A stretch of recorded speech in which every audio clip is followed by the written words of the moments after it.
I'm speaking on a sermon I've entitled Becoming the Ambassador for Christ. We should know the essence of Christianity. There is more to being Christian than just going to church. God is looking for men to entrust with power to take charge of realms and spheres. God is eager to lift you than you are interested to be lifted. 2 Chronicles 16 verse 9 said, the eye of the Lord is going through and flow. God is still looking for man that he, the Lord, can give his strong support so that that man can dominate the word. So dominion is not a problem here. Ezekiel 22:30. He said, and I sought for a man that could stand in the gap. I love the way David put it in Psalm 127. Verse 1 says, except the Lord build the house, they build that build but built in vain.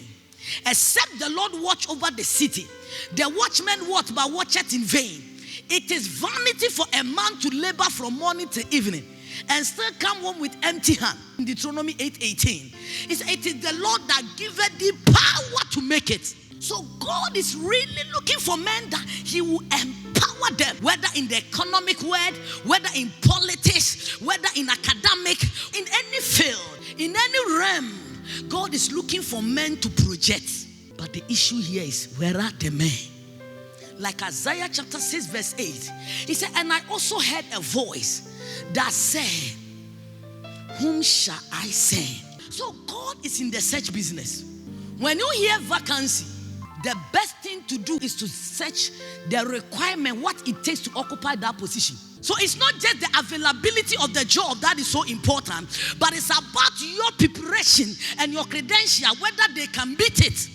It is God that enthrone and dethrone kings. So the power to enthrone is in the hands of God. And he's indeed looking for men to enthrone. But where are the men? Who are the people that qualify for this vacancy?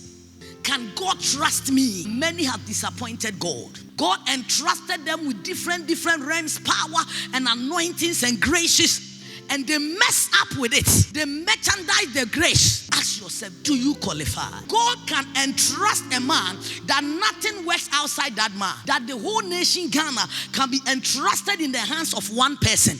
Oh, somebody, may God trust you. I said, may God trust you. God can entrust you with financial wealth, the power to prosper. That indeed, if anybody even want to prosper in that jurisdiction, in that generation, it has to come through you. I thought God said the Israel are his people. But at one time when he found a man that was faithful, a man that met the requirement, God said, the people are your people. And indeed, it was not just a mere word. When God wanted to destroy them, Moses said, I hope you have forgotten the contract. I am their king. Yes, you are the creator, but you entrusted them in my hand. I will not permit you to destroy them. If you destroy them, they will say you are not God. So leave them. And God said, I'll change my mind for the first time. God can entrust man. A whole generation can lie on the laps of one soul. God gave a whole land, even a strange land. King Ahasuerus was sitting on the throne, but the nation was moving under the dictate of Mordecai and Esther. Strangers, orphan and security men were enthroned in the realms of power that the Bible said the indigenous citizens of the land were afraid of Mordecai and Esther, to the extent that people who were not Jews started changing their identity to now align with orphans and slaves. May God entrust somebody tonight. Provinces were moving under the dictate of an orphan girl and a security man who were slaves. Esther came to Ahasuerus and said, oh king, now it is written against her that on this particular date, let everybody in the family die. What do? I say, I've given you the signet, the authority is not in your hands. Write whatever you also want to write. And what is written is written. May God empower somebody tonight. I said, may God empower somebody tonight. May God entrust us tonight. May God give us authority. May God give us power. May God anoint us. May God give us grace to detect the pace. So when we say somebody Somebody is dominating. The person is in charge of navigating and detecting the pace of that jurisdiction.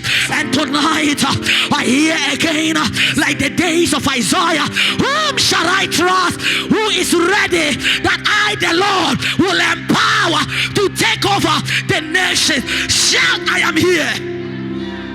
He trusted Joseph with the whole land of Egypt. The then most enlightened word, he entrusted it in the arms of Joseph. And Pharaoh said, no man move from my first lady on the throne to the last man on the land. Nobody moves except at thy word. Eradi be pejankophobia oho ni pantiasie omubekase ye bada pay. I can go on and on and on. People that God just from nowhere. Who is Solomon? Absalom was handsome, powerful, charisma, but God picked Solomon, the son from wedlock. I hope you know Solomon and you know the mother, how they entered the palace. But God said, I'm not a respecter of person, but all over the world, any man that is ready for me, I, the Lord, will use. Said by Apostle Peter. God empowered this guy, and he became not just a king, but the king nation traveled to witness. Men will travel from nations to just come and witness your deeds. They will come and experience your wisdom.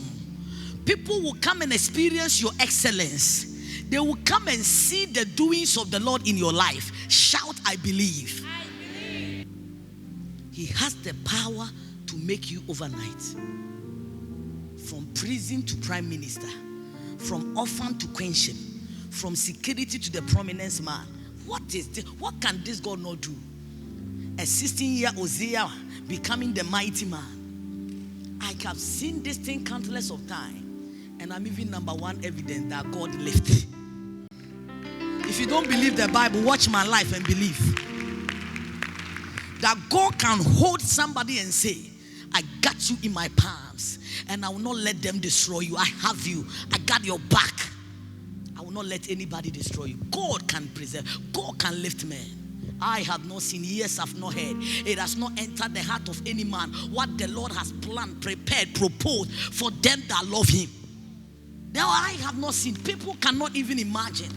Your mind, your small brain cannot fathom what the Lord is about to do with your life. This life you have entrusted in the hands of God. Brother, keep trusting him. It is the best decision of your life. Don't give up. Don't koto, don't poho. Challenges may come. Storms will come your way. But I'm telling you, there is no other way. God is the way. Just keep trusting.